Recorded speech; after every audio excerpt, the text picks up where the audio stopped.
Sa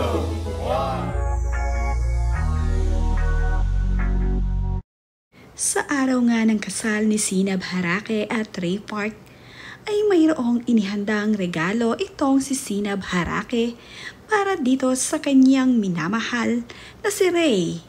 Tuwang-tuwa naman nga nang makita ni Ray Park ang regalong inihanda ni Sinab Harake para sa kanya. Napaka-espesyal nga ng regalong ibinigay ni Sinab at talaga namang nagustuhan ni Ray Park ang regalong kanyang natanggap mula dito kay Sinab Harake.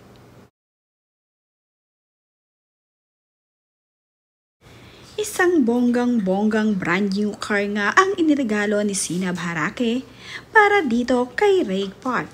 Nang makita naman nga ito ni Ray Park ay nagtatatalon sa tuwa at napapasigaw itong si Ray Park sa kanyang regalong natanggap. Pagkatapos naman ngang makita ni Ray Park ang regalong ibinigay ni Sinab Harake, ay inabutan ng sulat ng kanyang anak na si Lucas itong si Ray Park.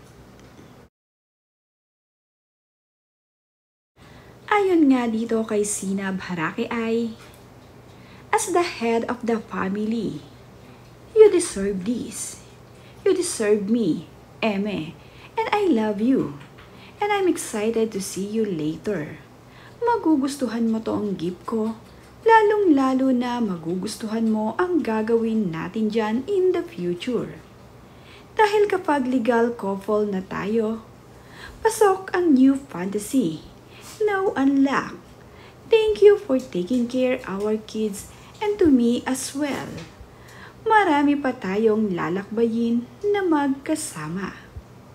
Pupuntahan natin lahat ng gusto mo kahit hating gabi pa yan. Mahal na mahal kita, Daddy Ray." Daddy Ray, tumira ng 3 points pasok kay Sinab Harake. Happy 2nd anniversary, Daddy Ray.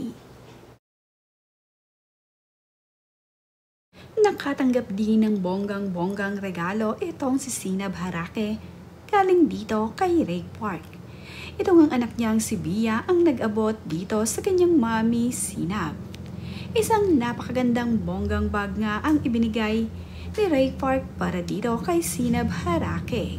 At ayon nga dito kay Ray Park ay, "Forever yours whether you like it or not. Your soon-to-be husband, Ray."